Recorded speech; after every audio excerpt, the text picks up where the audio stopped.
Hello everyone. Do you hear me well? Yes. So I am Xavi Triana. I'm gonna be your moderator for today.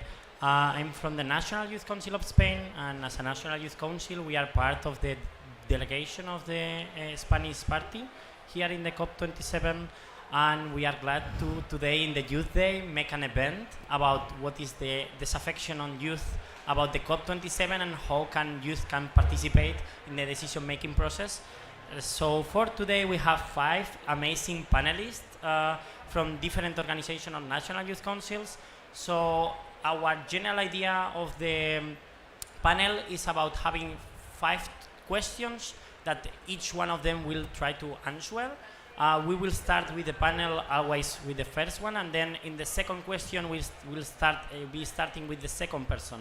So it will be each person will starting each question first, and then we will have some times for the public to interview and making some question or anything that they want to speak. So I'm glad to ask first Chloe from the National Youth Council of Malta to speak about who is here and why is she here. And the first thing is why it's important for youth to be here and be represented. Am I audible? Perfect. So first and foremost, thank you, Xavi, and thank you for the invitation. So my name is Chloe. I am from the National Youth Council of Malta, and I'm here representing Maltese and Gosden youth at COP27. So the question is, why is it important that youths are here and youths are represented? So the simple reason is the most cliche line, and that is that we are the present. And if we're not here, then when do we start coming? You know, as youth, sometimes back home we feel as if we're seen as the little children, sometimes even here. But having the opportunity to come here and still discuss and persevere on the topics that interest us, that we're trying to advocate in our respective countries, that the youths want, then once we have this opportunity, we just have to come here, show up, and do the work. Perfect. So I will want that our next panelist from Sweden, introduce yourself also and answer the same question. Yep. So I'm Axel from Sweden. I am one of 2 Swedish youth delegates. And the reason why I think that youth should be here and should collaborate together is that if we group together, our collective demands are usually stronger than if we do it individually. And it's also much more coherent, since if we come with our different demands from different avenues to the same policymakers, they don't know what do youth actually think, what are the commonalities. So that's why it's so important that we group together and come up with common demands. And in general, I think a good way to come together is having youth councils in different forms.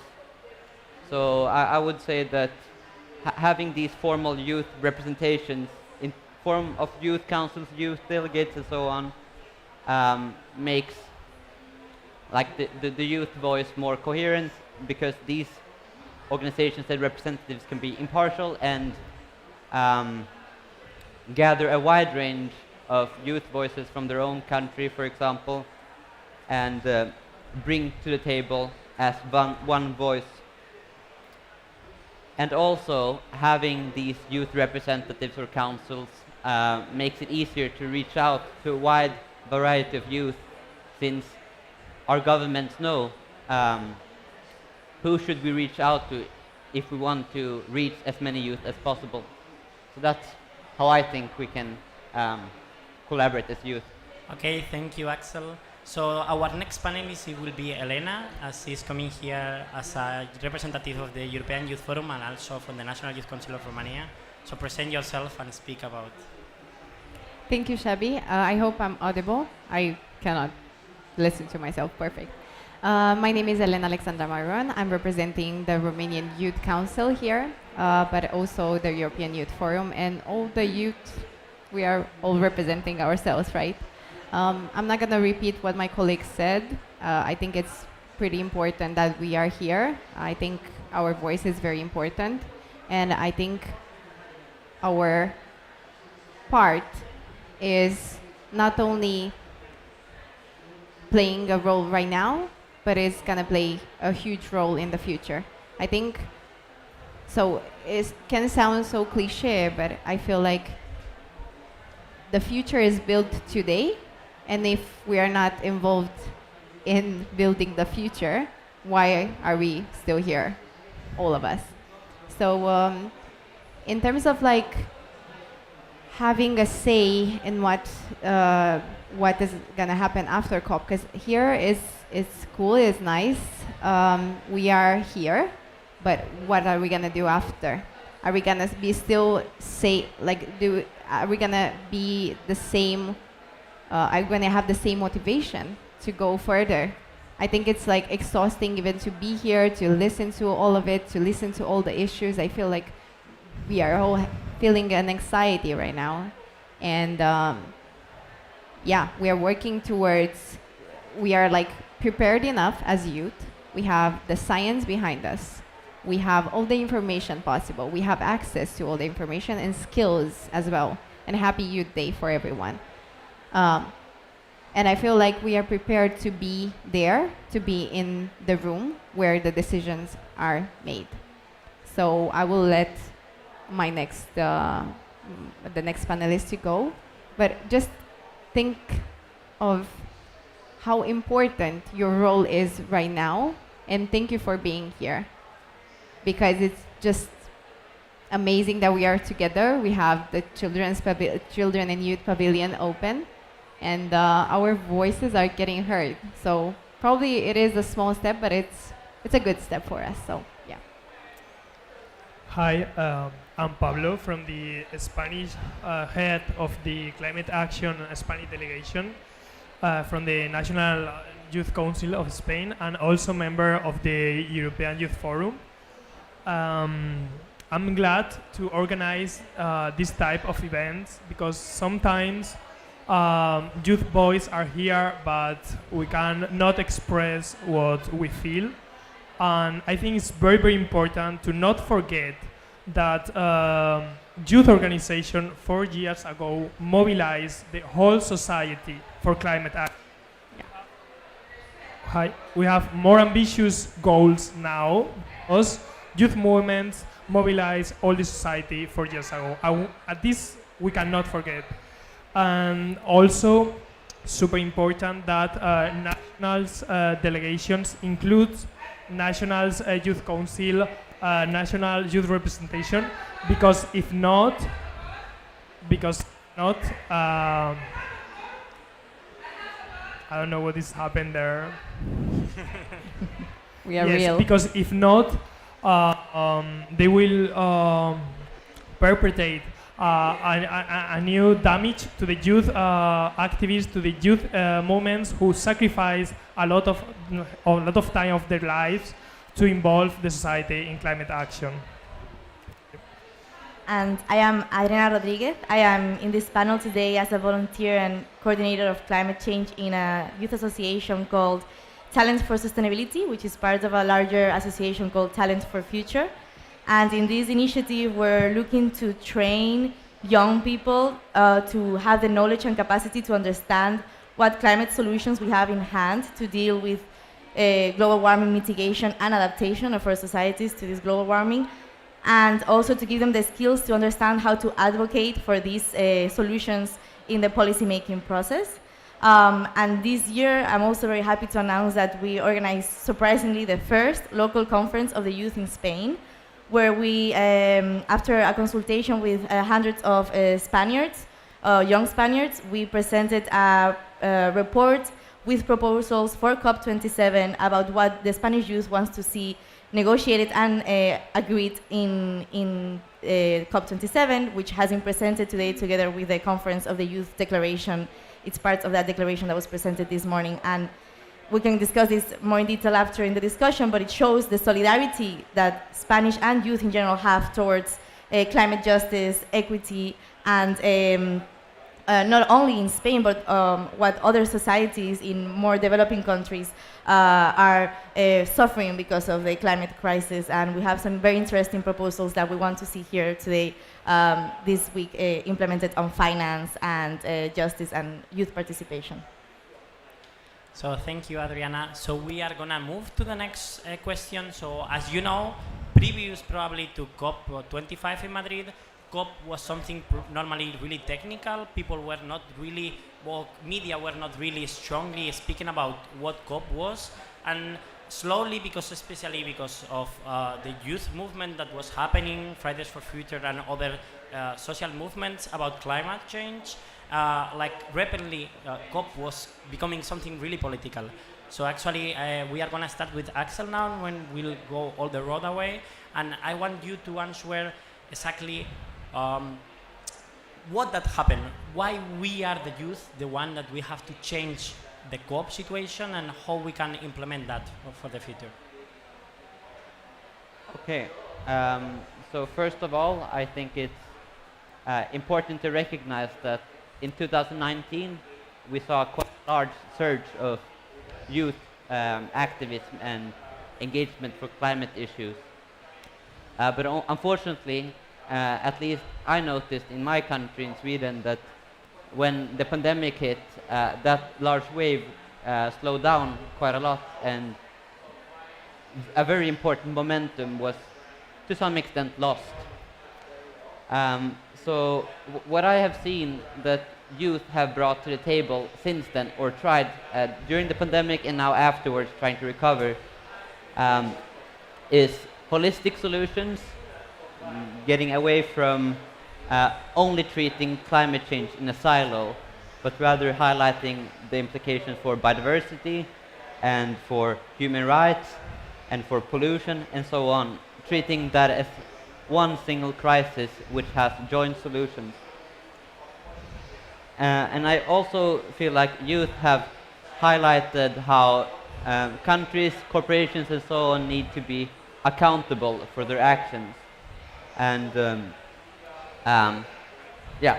take responsibility in general. I think those are two main points that I feel that youth are bringing to the table in these negotiations. So, what are youth bringing to the table Yes. right now? Actually, funny enough, I had another session, a round table with the World Bank, with the climate ambassadors from the World Bank, and we were talking actually about why youth should be involved, because this is the question that everyone asks, and not us here. But we do have loads to bring to the table. One of the most important things that we have, and just please, when you go somewhere and you want to raise your voice, just don't be shy. But one thing that we really have and we can bring to the table, and probably the most experienced people don't have, is the fact that we look for solutions because we have no choice. Basically, we are here and we have everything, like the damage has been done already, and we are looking for solutions. People are just mainly the decision makers are just looking into the problem and studying, and that's amazing and that's important as well. But what they don't have is the solution-based mindset.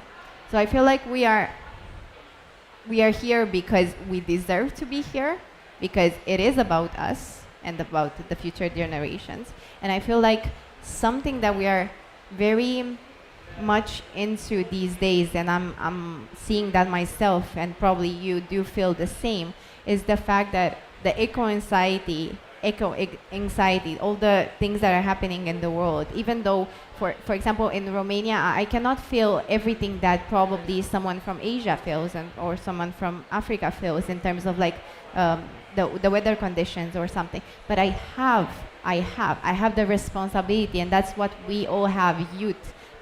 We are more responsible for not only for us but for everyone else. So what I am bringing here is that we have to just continue to work. I know we cannot really see the hope, like the light, at the end of the tunnel, but we should keep working because we have loads to bring to the table, and we are like full of resources. So please don't stop doing whatever you're doing. And thank you for being here again. Thank you. Yes, I think I have not much to say. But after this round, I would like to the people who are in the public take the mic and express what you feel about these last 4 years of green movements in the street, because I think that's super important how we can analyze this. I think the previous COPs, as Paris COPs or overall, was super technical COPs, and thanks to the youth movements, COPs are more democratic because now we have political events and no technical events, so we can talk about what issues affects more to people, and that's super important, the impact that we have with this COP now. So yes, maybe in the next question we will talk more about how we can translate this to society, but it's essential to have more democratic COPs and political COPs. And the reason why I think that it's important to involve the youth in COPs and further on is not only because we have to build our capacity to understand what's the problem, what's going on, because at the end of the day, we are going to be the next policymakers, the next corporate leaders, the next civil society activists that are going to have to deal with the crisis in the future and the current crisis that we're living through right now. But also, I have a very interesting number here from a poll that was carried out in Spain. 76% of Spanish youth present a higher interest in the political agenda than the adults, which means the youth is more ambitious than adults that are currently in the negotiation rooms, because we see that we're going to have to deal with the worst impacts. And we're also more, we have more solidarity, and we recognize more the responsibility that youth in developed countries have towards the youth in other developing countries that have not been the cause of this crisis that we have to deal with. So the reason why we have to be in the table is because we are more ambitious and we can act in more urgently.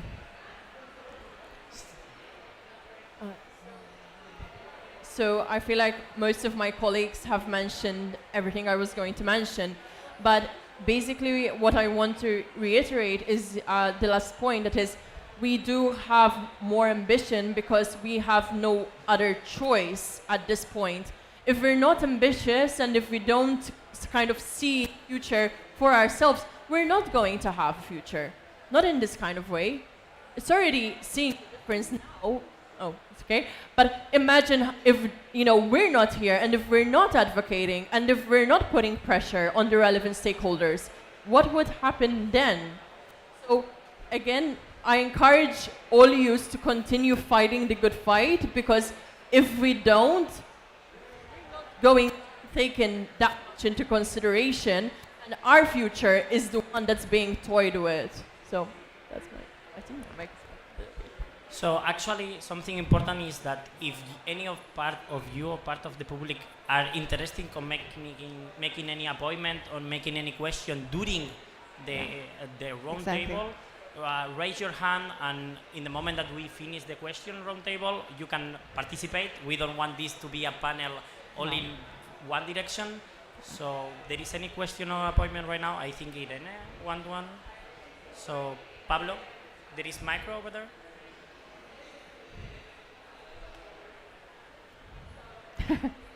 Hello, can you hear me? No. We No? cannot hear it. No, it doesn't work. It doesn't work. Doesn't I don't work. know why.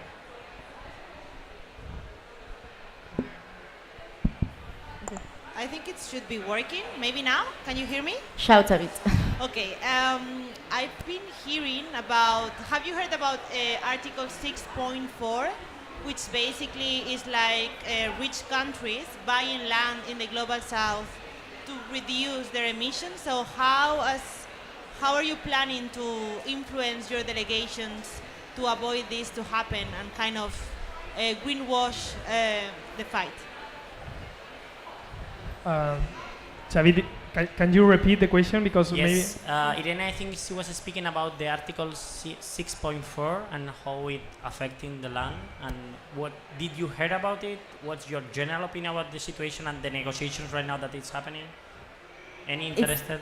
It's the voluntary carbon market article, right? Yes. We're not following that article. I know it's quite a controversial one regarding double counting, right? And how we're going to deal with offsets in one country, whether those can count for another country. I mean, offsets are controversial in general, right? We have to focus on reducing, not on offsetting, but it's true that maybe the path of reducing emissions is different for some countries than others. So the global north has to focus on reducing their emissions because they're the ones that produce the most emissions, while the global south has to find a way to continue their economic development while at the same time without contaminating. But that's a very difficult thing to do. Like, we don't have answers to that. So I believe Article 6 is trying to address this inequality, but we're not following it. But it's definitely something to look out for in the negotiations, yeah. So Okay. I will continue a little bit because I don't want to repeat myself, but that's a very good point.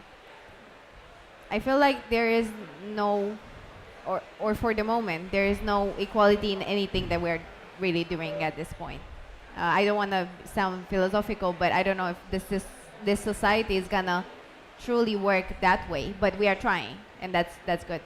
I feel like collaboration. So now we have the context and probably the the momentum to do something about it. What I am doing currently with my delegation, Romanian delegation, which is a small one actually. I don't know what happened this year, but they are very small. Unfortunately, we don't have resources.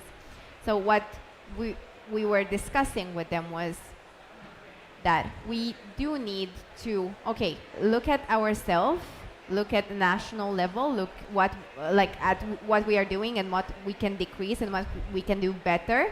But in the end, it's all about what we can do externally as well that is gonna change something. So I think it goes like from top down and from bottom up in a way or another. But I don't want to repeat. But I hope that just gave another opinion on what I think it should be done in terms of like how do we influence that to that point. And they should listen to young people first as well. And after this, we can definitely influence.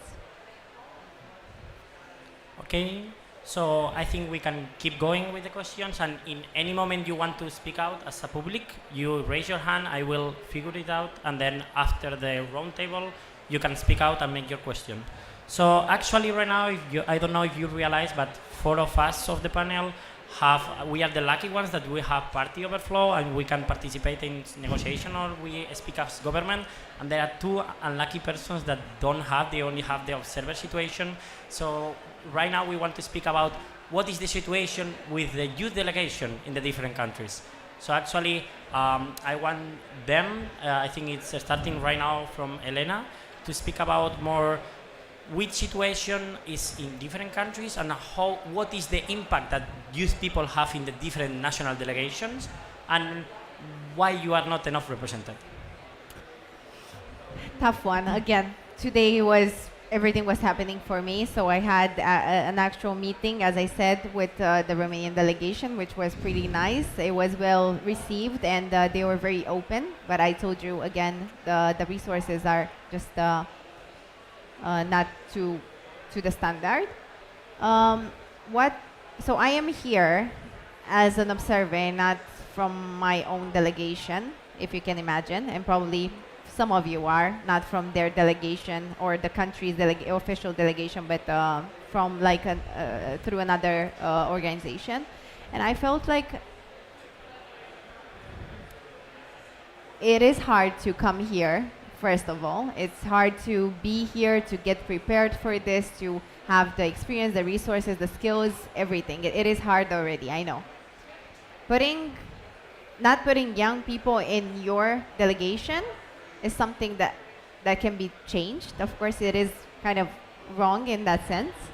And I hope that after this situation and after the meeting that we had and after the the points and directions that we gave to our delegation, next year, or at least COP29, to have a proper young, at least council or something that you're doing in Sweden as well. Like you told me, it's a very good practice over here. They're actually meeting with the ministries and they're like actually having conversations, which is kind of crazy but amazing. And to kind of develop that kind of relationship that you need to be able to influence some decisions. So yeah, this is kind of what my situation is at this point. Yes, in the case of Spain, I think we are lucky. The government of Spain is the first time who include youth people in this COP. Also, Teresa Solana is playing an important role in that moment with that, but I think that is the beginning. We are gonna work hard for the next COP also to be more included in all negotiation desks. I think that's so important. But well, as the beginning, I think is a good step. So I'm actually not here with the accreditation of Talento para la Sostenibilidad, Talent for Sustainability. I'm here because of my company, with the work that I do in my day-to-day, which makes one first point that it's very difficult to get accreditations. Talent for Sustainability didn't have an accreditation. They were lucky enough that they had me as a volunteer and I was going to go for me to be able to participate in this panel. So I think we need to start looking at the process of how to get accreditation and enlarging the amount, because there's a lot of us that want to have an opinion and participate in these negotiations.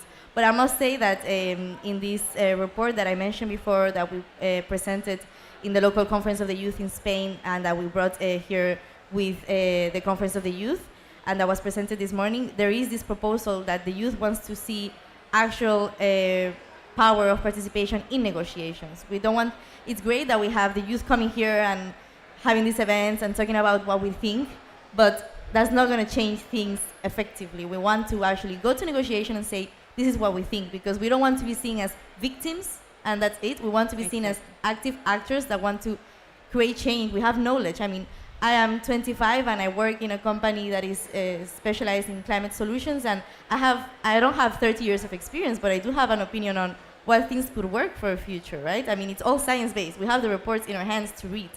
So I say, yes, we want to be part of the negotiations so we can push for more ambition. Okay. So with regards to Malta, the first few delegates that attended COP was in COP25, and since then the Maltese government has sent 2 Maltese delegates to every COP from the National Youth Council, and so far we've always had party badges. However, we're not really in communication with our delegation. We don't know what they want, we don't know what they're doing, we don't even know who's here representing our country. And it was something that we requested to find out, and that information was not shared with us. So we've been requesting meetings so that today and tomorrow, because we only have 3 days at COP, to have a meeting with our delegation, and so far we haven't gotten a reply. So there's also that part. So yes, we do have party badges, but we don't know what's going on with our delegation because they're not informing us. They're not keeping us in the loop. They're not requesting that negotiations or which negotiations to attend. So there's also that side that yes, they gave us the badge, but why did they give us the badge, and why should we even try in that case to kind of request this if they don't want it back? But at the same time, if we don't request it, we'll never move forward. So what we're trying to do is for next COP to ensure that at least 2 more delegates from Malta go to COP, hopefully even more, and to also have more people, kind of more communication between the official delegation and the youth delegation, so that when youths are in COP, they know what they want to work on behalf as well their country. And I would say that my role is very involved in the delegation, since Sweden has treats us youth delegates as part of the delegation, in the sense that we can attend almost all meetings that our fellow attend. We get the same kind of information as other delegates. But I would also like to highlight that it comes with some restrictions as well. Since we do get that information and since we are actually part of the delegation, we can't speak as sharply as other youth representatives can, since what we say needs to be confirmed with a broad representation of Swedish youth.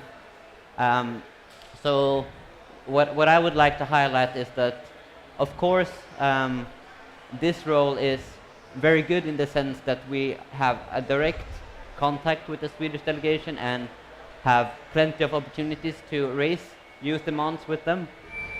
But at the same time, it's hard for us to make as sharp demand as others from civil society, since it needs to be confirmed with all of young civil society in Sweden. So I see that there's a complementarity, that we both need youth delegates in the delegation and also civil society representatives outside of the delegation who can speak very freely and voice their own opinions. Yeah. Okay, thank you.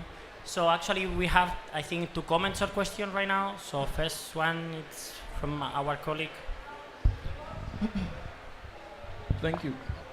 My name is Ernest. Ernest, I'm from Liberia, and I'm part of the Liberian youth delegation.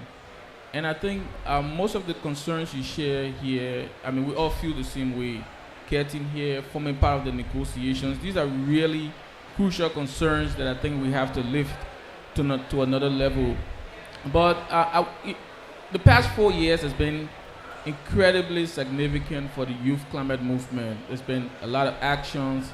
It's been totally electrifying. And we went to COP26 with a lot of energy, a lot of hopes. And then COP26 happened. Now we're having COP27. Between COP26 to COP27, a lot of things didn't change. And now there's new negotiations ongoing. So my question now is, I know we're all working at different levels in our different countries, but what do you think young people can actually do to hold their governments to account, literally? Okay. Well, I think climate justice, as in like justice action, judicial action is key now. Now that all these legislations are being passed, we have these agreements that should be enforced in our national arenas, in our jurisdictions, in our countries. I think we need to start focusing a lot more on judicial action. And there are a lot of NGOs that are working on taking governments or other actors, non-state actors, companies that pollute too much and don't, and they greenwash, to court. And I am sure these NGOs have a lot of resources like I'm sure they need more people to volunteer and help them in these trial cases and to raise the voice within communications of what these issues are and how important judicial action is. So volunteering in these organizations, I'm sure, will be great to get governments accountable, because at the end of the day, the legislation and the power of legislation is very important, and we sometimes forget about it.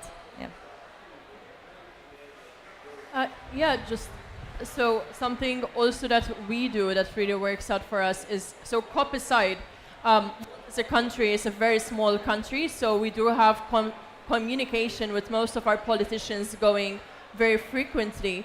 So in that case, we're lucky, since we're such a small state, that we're able to hold meetings and then also discuss things that, on behalf of the National Youth Councils we get from our member organizations, and we kind of, take them to the highest level of people that can change this.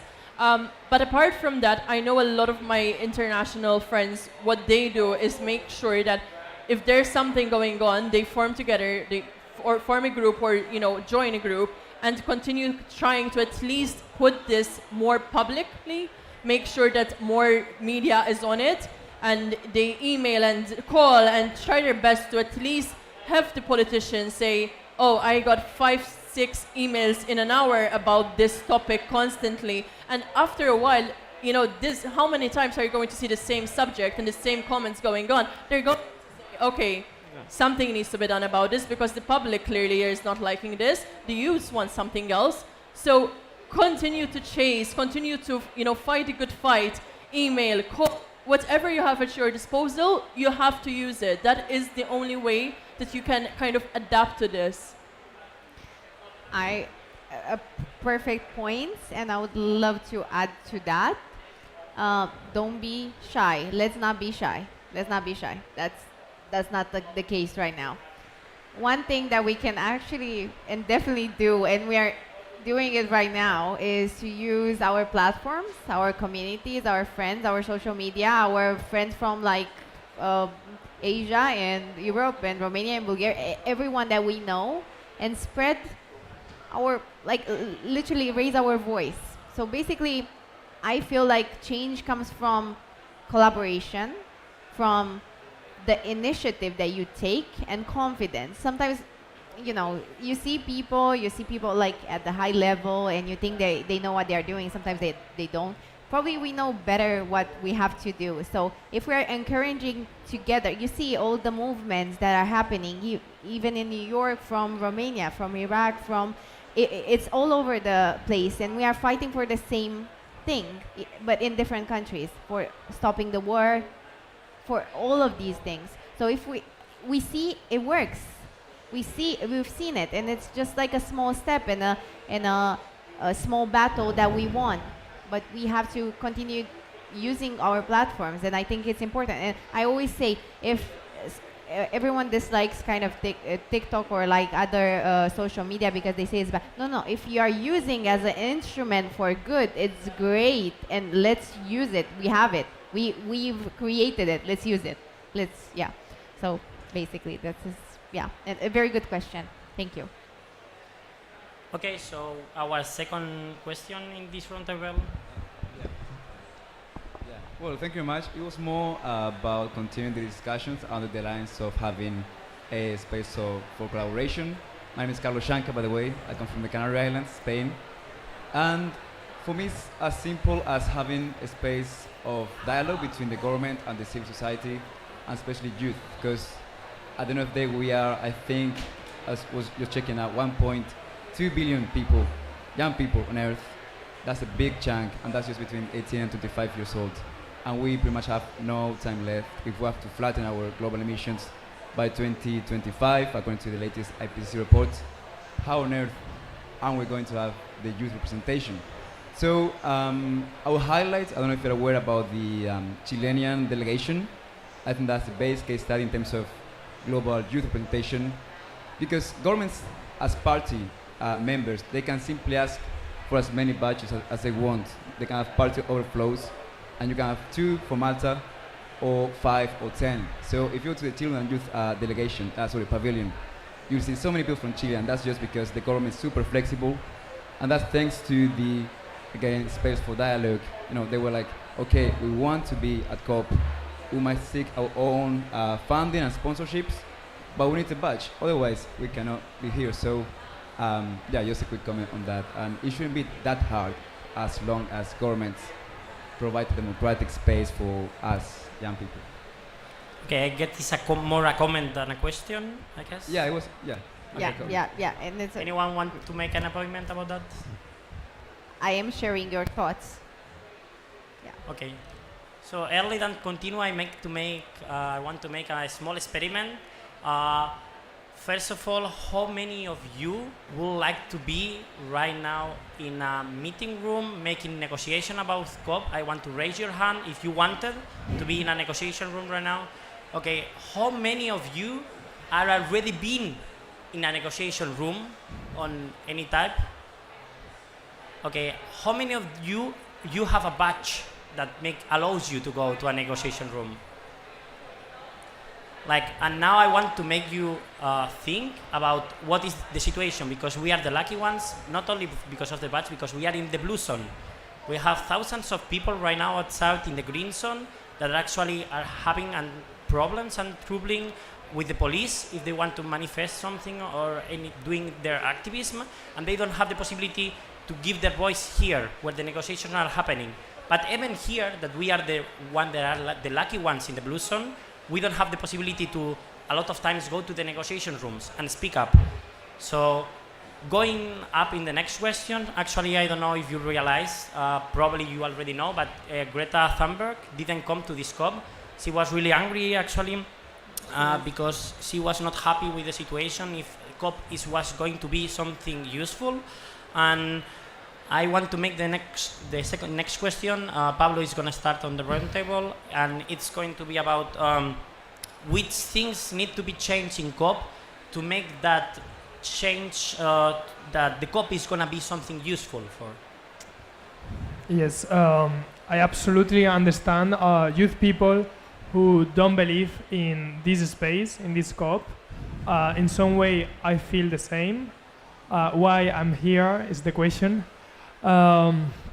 Maybe because I think this democratic space, this multilateralism space, this what we create as a democratic society. And if we are not here, decisions are going to take even so. So I think it's very important to stay here, but changing all the time the meaning of the ideas. For example, I would like to introduce the issue of mental health because I don't know if you hear a lot of mental health in this COP, but not me. And mental health, I think, is essential. I wake up every day with anxiety, depression, and I think a lot of youth people feel depression every day because the climate crisis affects. And I don't feel that the people who is in the negotiation desk feels that that anxiety for the future. And for this reason, I think it's essential that we were there. Mental health is a real problem for youth people because I cannot see my future even in 5 years. So we have to completely change the meaning of the test negotiation. We cannot have a transition COP. No, maybe we can discuss this in the next COP. No, please. It's our life. It's a big effort to be here. I will prefer to be in the street, but I'm here because I believe in this space. But sometimes it's hard to believe in COPs. Very, very important point. I totally agree. And so with regard to the issue of greenwashing,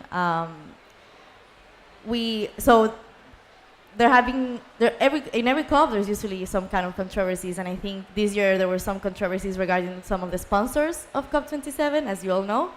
And that's something that we addressed in the local conference of the youth in Spain report that we published. Sorry, there's like a mosquito going on around me.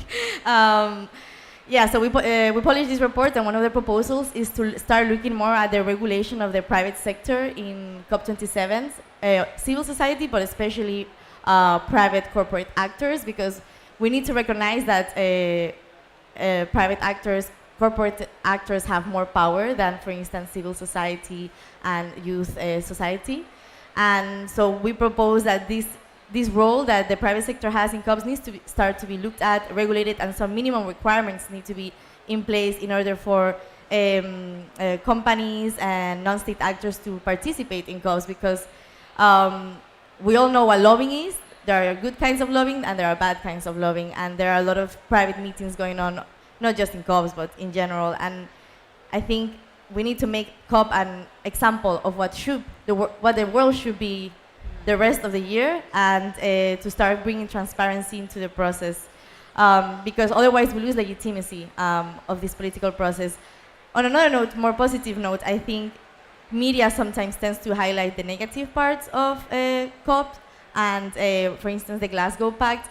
It brought to the table and to the policy world very positive things. I mean, the fact that all the countries in the world are coming here to negotiate about climate is not something that people that have been in the field 10 years ago would have imagined, especially the keeping the 1.5 degree alive objective is still on the table. We're not talking about 2 degrees anymore, we're talking about 1.5 degrees.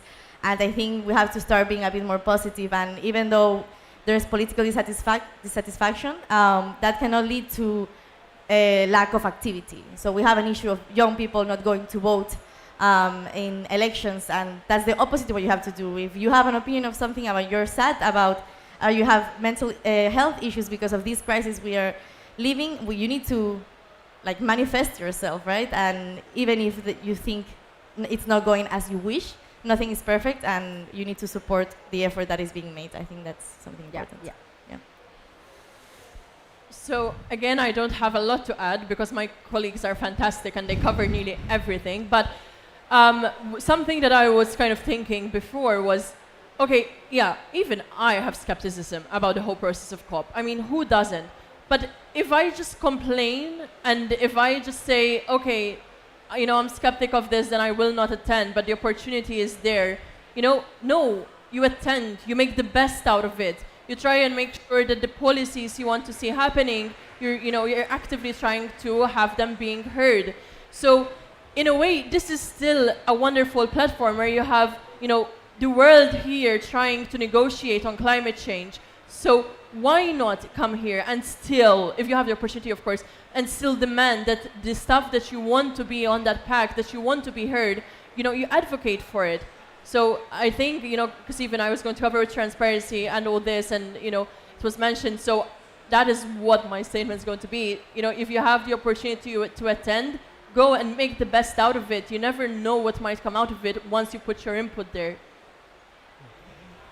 And when it comes to what comes out of Youth of Sweden, I have seen maybe 3 main demands. The first one is that there should be an increased honesty about why are we actually having these COPs. What's the reason why we need to meet all world leaders and host these enormous conferences? And also honesty about the insecurity and the uncertainty of climate change, and also about how insufficient current action is. That's something I hear a lot from youth in Sweden. The second point is representativity, that those who come to this COP should represent the population of the world.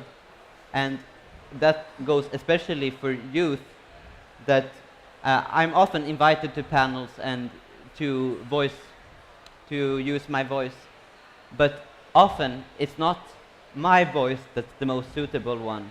Yeah. Since there are people who have stories that I can't tell, that they should tell themselves. And therefore, the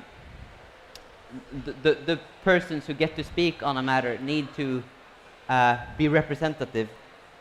And the third point is the priorities, that the COP should have as a priority, rather than just saving a system of economic growth as the main goal, rather saving a world which gives health to humans, nature alike, and prioritizes those values instead. So those are the 3 points: honesty, representativity, and priorities. I don't know what to say after all of this, but I have to say something, just like a small short comment. I feel like I lose my hope in humanity every day, and I regain it back. Like it's just a roller coaster of things that are happening that make me want to just give up, and then after this I see like something good, and okay, we can still do this. We have this. Okay. And I feel like this is happening to a lot of us these days. And I was very skeptical about me coming here. Why am I important? But again, as I will go back to the comment that I made, that we have to be here in order to represent, to be here, to have a say. Even though I'm talking with Carolina here or with Xavi, I at least do something to help. This is my part. This is my responsibility. I need to do this. If I'm not gonna do this, who else is gonna do it for me? And we all have a part. So, as I was saying, losing hope in humanity and regaining it back makes me wanna just go further. I totally appreciate the fact that people are just don't want to be part of this, and they rather choose to action and to do actually other things that can be done, of course, outside COP, because this is not the world, and this is the world is still moving. We are just here, the most important thing is that what we are doing after this event, I hope it's not going to be Christmas. Well, you know, when everyone is very kind in the Christmas time or whatever, or either like any other special moment, like, oh, it's sunny, it's a sunny day, I have to be happy because it's sunny, or something like that. And then they just so while it's Christmas, we have to be kind and give gifts, but what about the other days where it's not Christmas? Well, what we're doing there. So I hope this is not just a momentum. I hope this is not only here. I hope this is not only today. I hope it's tomorrow as well, because we don't have time. So, yeah. Something really interesting that I want to point is that you can make the same reflection with the Youth Day at COP. So Right. every day should be a Youth Day in the COP 27. But actually, it's only today happening. And I don't know if you realize that this is one of the first panels. There were some more first panels, only youth members on the panel. It's a good practice, not? It will be interesting about that. You want to make an appointment about that? But finish, Or me? yeah. Okay. Yeah. So actually, I wanted to make like the question. Remember first that you can always participate. Raise your hand, and then after the round table, you can participate. Make your question, or you want. Yeah. I just wanted to continue what you were saying and what she was pointing out at, and that's, so I'm not here with the youth delegation, but I can give you my perspective of what I've been doing these past 2 days in COP. I came here with the International Chamber of Commerce delegation, where I work in a small company, and the CEO told me, look, I trust you, you go to COP. And I was like, wow, great, by myself. And I'm the only person of my age in many of the meetings that I attend, because obviously a lot of them are business related meetings where like CEOs come and talk about climate, but they don't bring young people. They don't bring like the public affairs intern, or maybe not interns, but junior level people to COP. The CEOs come, most of them are male, most of them are white, and they're old. So I think we have to start looking more systemically at how can we expand the youth impact, not just in the youth delegation and in the youth day and the youth panels, but how can the youth get involved in their day-to-day activities in your work? How can you come to COP with your CEO and start discussing sustainability in your own company or in your own NGO, right? So that's the perspective that I have, that we need to start giving more responsibility to the youth, trusting them more, because we don't have 30 years of experience, as I said, but we do have something to say, and we do have some kind of knowledge, different knowledge that we can bring to the conversation. Okay. So I think we have almost one question over here. You can always be raising your hand. Remember it. Thank you. My name is Paloma. I'm from Spain, from Barcelona, and I come with the European Environmental Bureau, and we're actually like doing a youth project and a youth petition that we will present tomorrow. But there's one issue that actually worries me and concerns me, and I would really like to know your opinion. I feel that as you, I'm also here representing the youth, but sometimes I feel that I'm just representing a certain part of the youth with a certain level of income, a certain level of high studies, also because it's our reality. We have the privilege to live in that situation, to have our needs covered, even in our own countries. And sometimes we forget about this part of youth in our own countries that don't actually have this opportunity, and sometimes they don't even have the knowledge about climate change because they have other concerns that are more urgent for them. And my question is, how do you engage this part of the youth? How also do you address their needs? And also, how do you give a space in places like a COP for also this part of society? Thank you.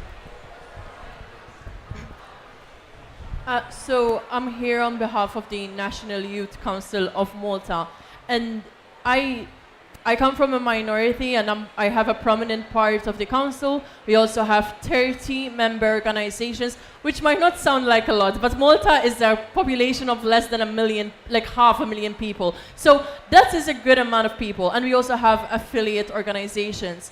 And what we do is, we know that we have a very privileged position. Whatever our background is, being part of the National Youth Council and actually having effect on, policies and whatever is going on in our country, that is a very privileged position, which I know I have.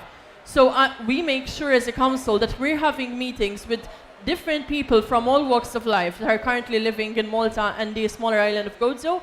And we make sure that whenever we're traveling to COP, to a different, like last week we were at the, Education Congress, different organizations, that host different events. We make sure that whenever we're there, we're representing all the people we've talked to and not just the people that we are or the 3 people that were there, if that makes sense. And that is also something we do when we get back. So when we get back, it's not just we came to COP, but also, okay, we were lucky. 2 people came to COP. What do we do now? We start putting back our marketing campaigns, making sure that everything we know, everything we learned, everything we want to change, everything that was changed is out there and every single person can find it easily.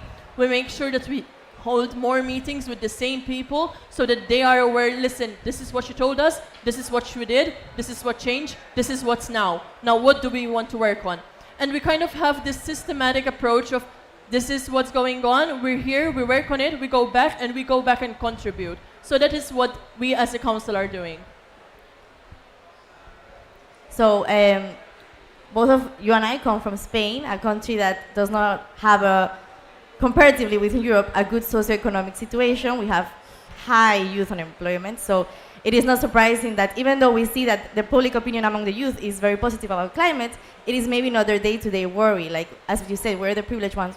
We have a job, we probably come with economic backgrounds, with high resources. So, and now we're at tipping point, I feel, because now we're living through an energy crisis that is causing inflation and even more worse labor market situation. So I think we're in a tipping point because this goes 2 ways. Either people get angry and they blame the energy transition for this situation they're living through, which is a kind of narrative we're starting to see that it's beginning to happen in Europe, or we can accompany them. And I think here massive communication is very important in media from the youth movement, and show them that actually the climate solution is a solution to the energy crisis and other economic crises that we're going to go live through in the future, and how, so I think we're in that tipping point, and I think it's going to be very important to not get angry at these people that don't understand what we're doing because their economic situation is so bad that they don't have the time to think about it or the resources, but think of social just transition and accompany them through this process. And I think here media is very important, and we have to start doing more job in media communication, because sometimes you go into the media and the perspective of what's being said is very, very negative. And there's a lot of disinformation too, so yeah. And coming from Sweden, which has Europe's only indigenous people, the Sami, I think it's important, or rather Swedish youth think it's important that Sami youth are also welcomed to the same forums where, for example, I get to voice my opinions. And for example, I was at the panel during the last COP26, where it was very hard to find a Sami representative for the panel, since on the one hand, there was only one Sami youth left at the conference by that time, and he had to either choose between walking at the front of a march for indigenous rights or attending that panel. And since he was only one person, he chose the former one. And I think it's very problematic when the representation of important stakeholders is reduced to one person, who cannot like carry out the representation in all forums at once. So I think it also comes down a bit to having enough representatives, not only one person trying to represent one entire group. And in general, for that to be possible, all groups need to get the resources they need to be able to actually get to these conferences and so on. So actually, I also wanted to appoint something that is like, I come from a national youth council of Spain. next year it's our 40th anniversary. We're being created by law, and actually it's something really interesting that we are not only the legal representation of all of the youngsters in Spain. We have a lot of mandatory functions by law that it's like getting the situation of the youngsters, making studies, making getting observatories of what is the situation to then get them information into the decision-making process. And actually something that I realized and I entered International Youth Council is that we spend hundreds of hours, a lot of effort to actually try to get that voices over the decision-making process. We have multiple regional youth council or local youth councils trying to get the voice of everyone. We also have associated programs where someone that it's never participated in something can also try to get their voice into the decision-making process, and it's highly complicated. And the big problem is that a lot of times there is no space, political space, to that voices to be part. So no matter if we are youth representatives, we cannot we are not even have the time or space for us. We don't even can let the space for the other people. So that's actually something really important. We fight a lot against that, and I hope it will be better in the future. So yes. So actually, remember that you can make questions or appointments in any moment. Just raise your hand and we will give you the voice. But early than continue to our last question roundtable, we were speaking previously about what was the panelists wanting to change in the COP if they have the opportunity. Now I want to ask you, the public, to speak out. Which things, if you have the possibility to be the president of the COP, which things you will change? Which things you will say, okay, I want to speak about the Paris Agreement and change this, or I want any other thing? What will be? If you want to participate, raise your hand.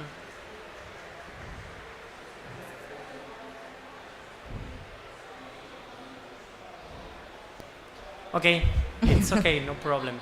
If you later want to participate, it's fine. So we can go to our last question, that it's about what is the role that youth is playing right now in the COP.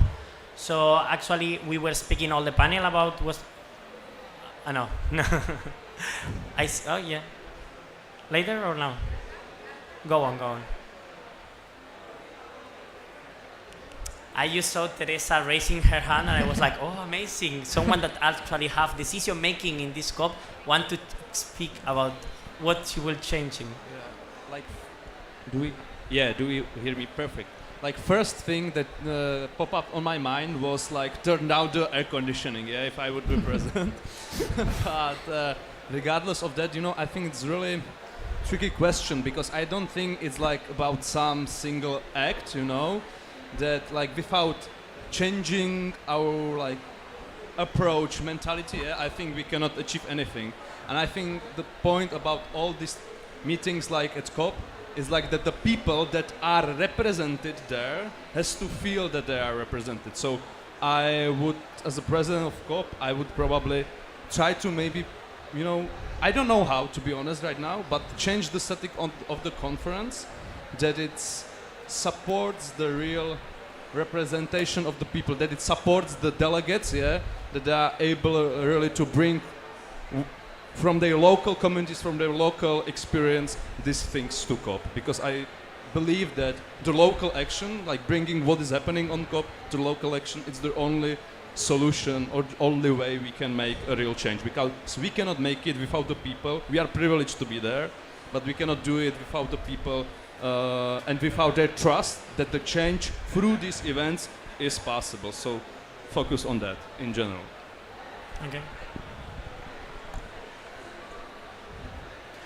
Okay, so we can keep on our last round table. Remember that you can ask any question after.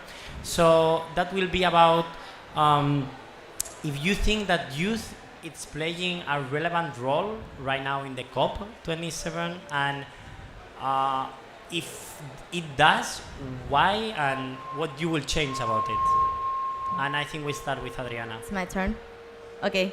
So as I said, I'm not part of the youth delegation, and I haven't been able to go into the negotiation meetings, so I wouldn't be able to tell you exactly.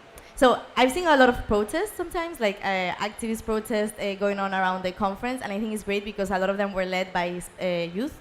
by the youth. So I put that as a way of, sometimes the youth brings in the more inconformista, like the people, they bring a sense that we don't want to settle for anything, right? Like we are usually more progressive, more ambitious, etc. We discussed this. So I think it's important that the youth keeps creating these spaces of activism within the conference to showcase this.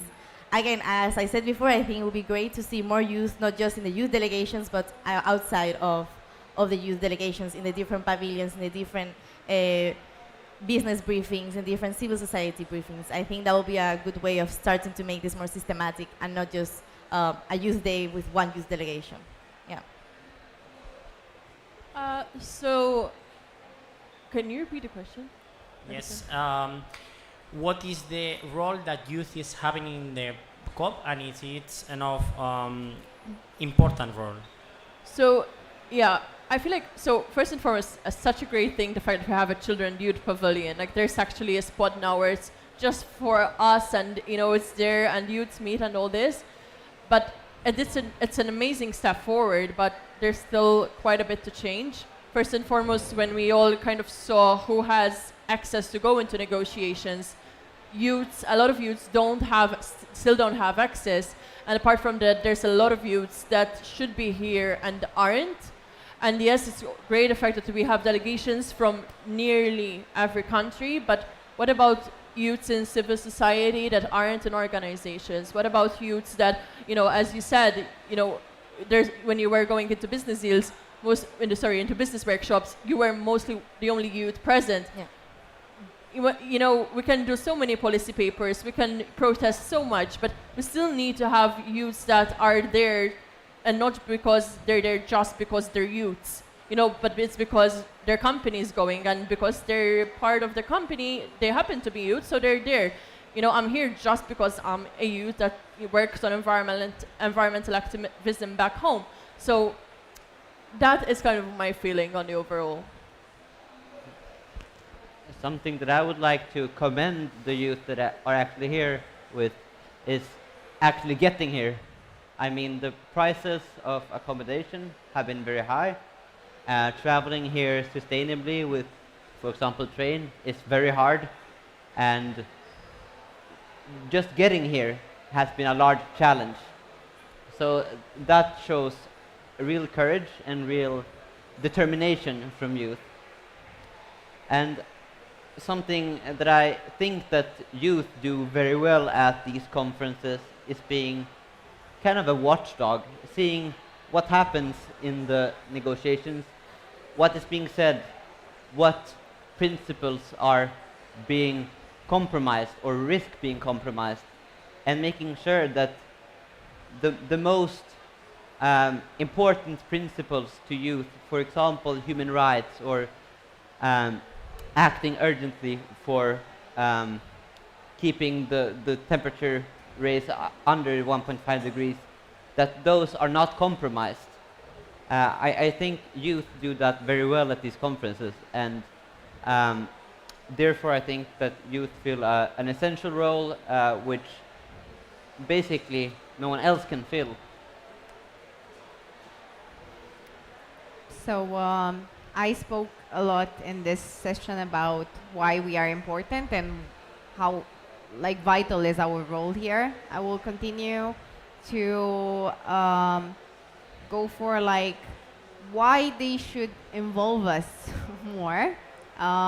Everyone, not only the civil society, not only the public institutions, not only businesses, not only organizations, but everyone. I would say that hopefully we will have hopefully we will look for the wrongs and appreciate the good that they're doing. So keep your eyes open.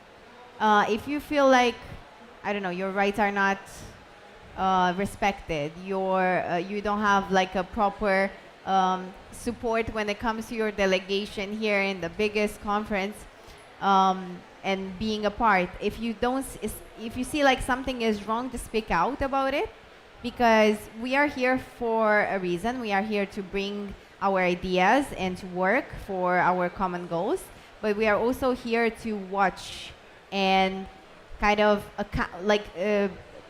account for everything that has been happening. So just one thing that we can definitely take on from this session, and I feel like there has been a lot, but one thing that we can definitely take, and I think everyone mentioned in a way or another, is that we have to keep being brave, not shy, taking the responsibility in our hands, taking our phone and like film everything. Just be there, be present, be now, because there is not going to be any tomorrow if we're not doing anything to stop whatever is happening in the world. And it's our world. Some of us, exactly like someone said in the audience, we are not the same. We're not all of us coming from the same places, but we should all fight for the same objectives and ideas. And I really hope I'm that action girl. I really hope that there's gonna be action after this momentum.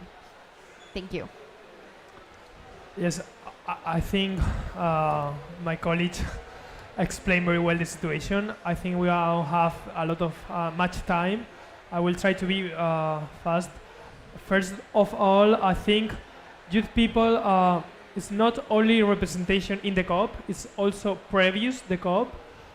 Things like this horrible air conditioner, COP's organization in these cities like far away from everything, that we have to take more planes and it's horrible, shouldn't happen. For this reason, youth boys have to be present in the previous organization of COPs. Also, for me, it's complicated to get in contact with youth people from Egypt, because we are here in Sharm el-Sheikh and it's super difficult to find social civil society and youth people who want to translate us demand. So it's super important that COPs organize this meeting with local society. That is essential. I think I already gave my points before. Well, I was also going to say that we can also start acting in our day-to-day with our habits, right? I mean, we are very conscious about climate, but we're also some of the generations that travels the most. Transport, aerial transport is some of the most polluting transport there are. I think we need to start also thinking about how we can change the demand of goods and services in our day-to-day lives. Yeah. Okay, so any question for the public? Are you sure? Okay. Remember that you can are more than free to speak and give your voice up. It's not really to ask a question, but I just wanted to take a moment to thank you all for what you have just said until now. I also wanted to highlight two things. The first one is it's the first time here that I'm hearing something about mental health. And I think that for the young people, it's really important, because if I take my personal case, for example, my mom had me at the same age that I have today, and she didn't have to ask herself anything related to my future, I mean globally. And in my case, I don't even know if I could have a family. It's a big word, but having a family now, creating a family as a young people is something that we have to think about, like really. And really thank you to have mentioned that, because for me it's part of the eco-anxiety, and for me it's not highlighted enough, like when we speak about youth. Also, the second thing I wanted to thank you again, because of course you have already mentioned it, is that it's important to have the youth participating to the debates and the delegation, but like most of the time, even if you are already present as a youth delegate, you can just be there as like to give a good image to your delegation. And for me, it's really bad to still see that today. And like for me, I just wanted to precise and to highlight again that we need to fight to be there, but also to participate, like to be here as the same as the other delegates. Like, that's all. And really thank you for this debate and this exchange. Thank you very much. Any other one? Hi, this is another question, but it's actually like just something that I wanted to share with you. I feel that we should all be very grateful, as you all mentioned before, about the fact that the youth is here, is present. But from my experience, I am part of the European Union of Jewish Students, so it's an umbrella organization that is basically in every country in Europe where Jewish students are. I'm experiencing the fact that we are a minority in the youth, in the sense that we have people who are interested in the youth about environment, but we are not enough. In the sense that people, policymakers especially, use the fact that we are little for not caring about us in some ways.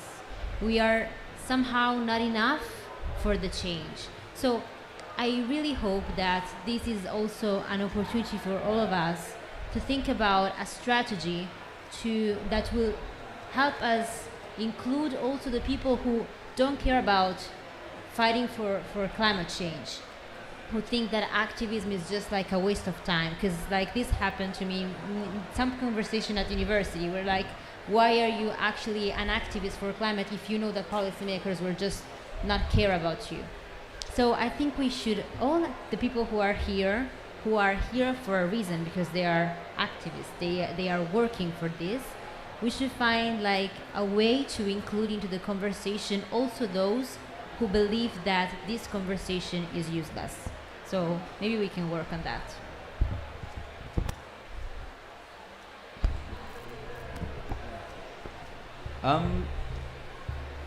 Touching on that point, in terms of the strategy for the next year especially, and in terms of accessibility, and going back to the question of being the president of COP, you mentioned earlier that accommodation, flights, and the overall cost are very high. Our next COP will be in Dubai, as far as I know. So imagine how accessible it will be for not young people that might be like, very new to the world of environmentalism and stuff, but young leaders, representatives of the communities. How are we going to take so many voices that are underrepresented to such an important space? I had the privilege to go to the Regional Conference of Youth of Latin America, and they have a very different perspective. They had a very nice quote, which is that if you are not on the table, you are part of the menu.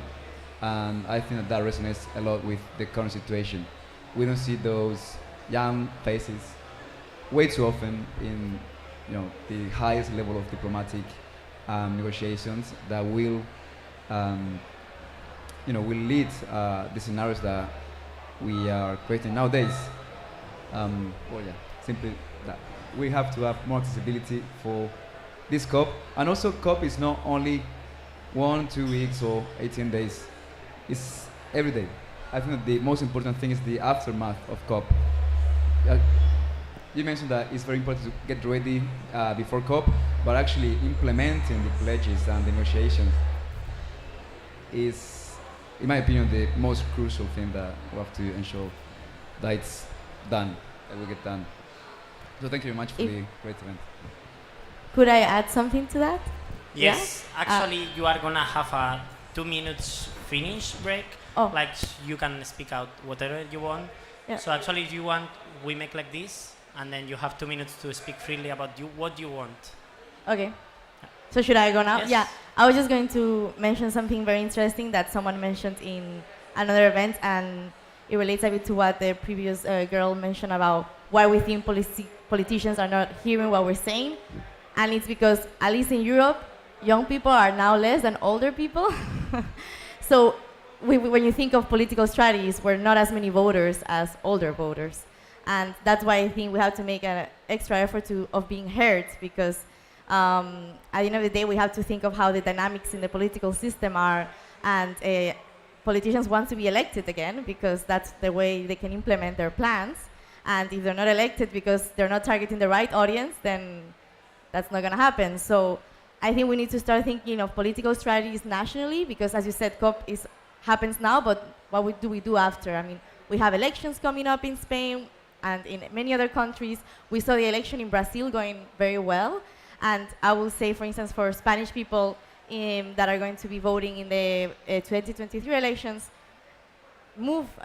manifest, start talking about what are the best political parties that are looking out for your interest, and mobilize people, because there's still a percentage of people that don't want to vote, and that happens a lot among young people, because it's the young people that think that they're not being heard.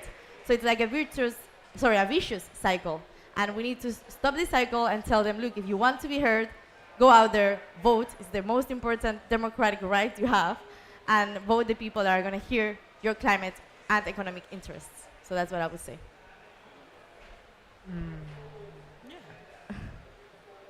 And then Actually, regarding this, I would like to make a comment or also a question, especially for countries where we don't have a green party, or where actually the environmental options in the manifestos are not as clear or not as specified. What do you recommend voters to do then? Or us as activists, what do you recommend us to tell them? Like, who should you vote? How should you move? How should be included, or how should be created a green option? Thank you.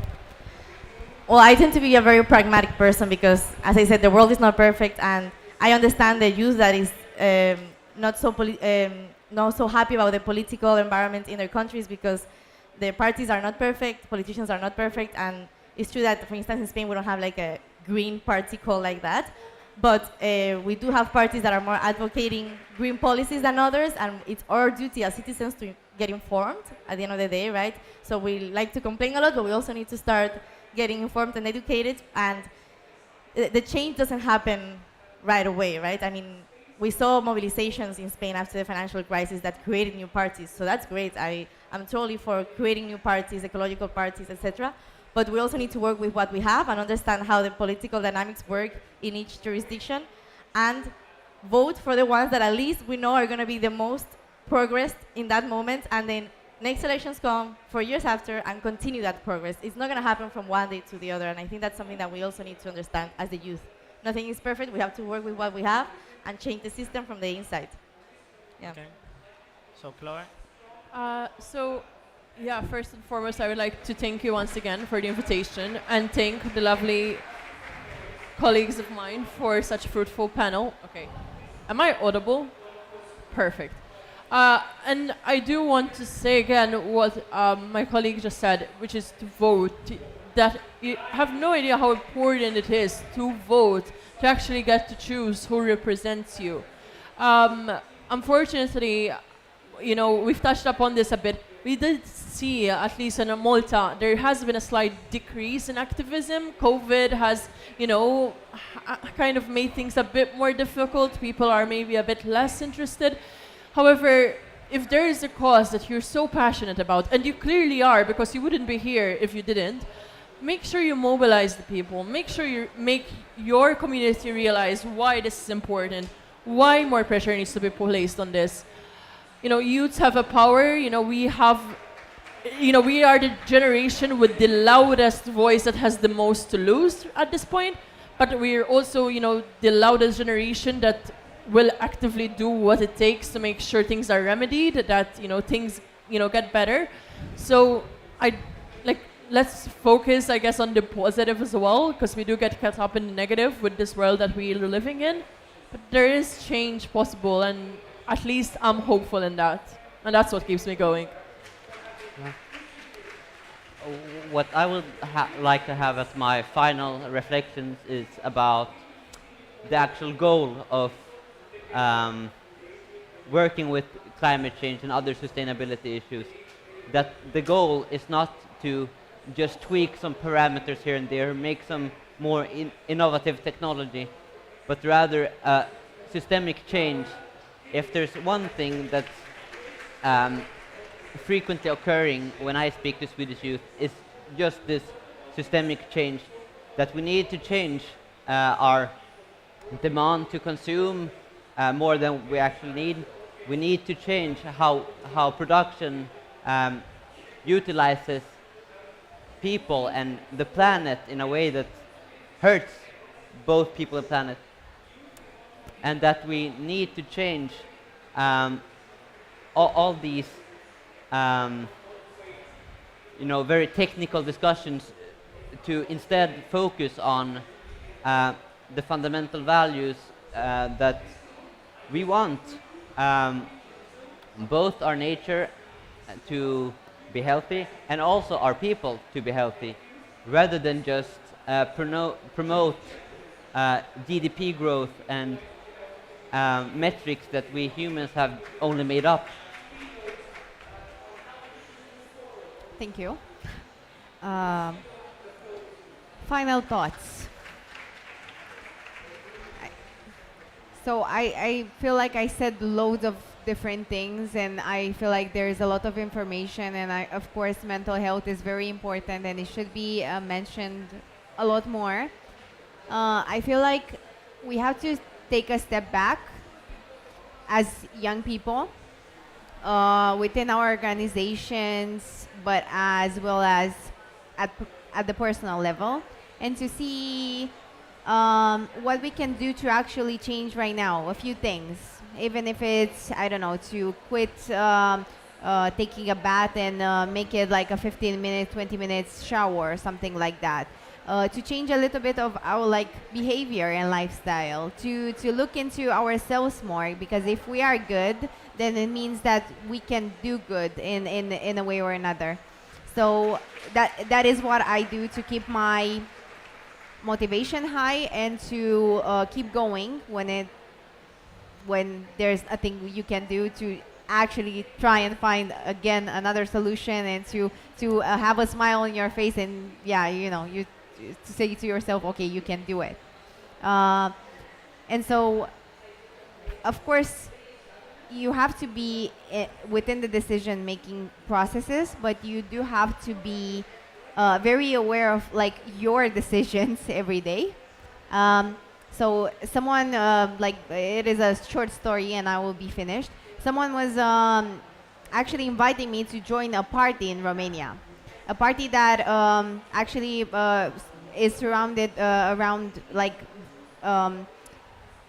plant-based diets and the love for the animals. 'Cause I'm a vegan, so it was the natural thing. And I said to myself, well, is it in that party, are people who are actually believing in this? Are they, aligning themselves with the moral values? And the person was like, well, I don't know exactly, but... And I was like, okay. I will never go to any party, political party, or anything like that as such, if that is not aligned with every single person in the room. Probably that is utopic and probably that's not gonna ever happen. But you know what? Just be on a personal level, if you align yourself with your moral values and you go further with that, I think the stronger your opinion becomes and the stronger your position whenever you are going to any room, to any negotiation room, to anything. You take in consideration everything that you are doing and become stronger when you are saying something that actually is gonna change the world. So kind of that's what I wanted to say, and let's stay motivated, and we can definitely do this together as a whole and not duplicate our actions, but rather just coordinate them between us. So yeah. I will be super quick about the mental health issue. It's super hard to translate our parents' generation, the urgency that we feel with the climate crisis. So please help us. We have to work together because next COP, mental health should be one of the main topic. So yes, we can do it. Okay, so I want to thank you, everyone, the public, the ministry, especially for giving us the space to one of the first youth panels in this COP, actually, especially the ministry and Teresa, that I know that they were actively and struggling to make us a space for youngsters to be speaking here and maybe in the decision-making process. Also to the online people that is like watching COP online. I know that being here in Egypt actually is not the best thing in the world, but I hope it's something be interesting, and thank you everyone for participating.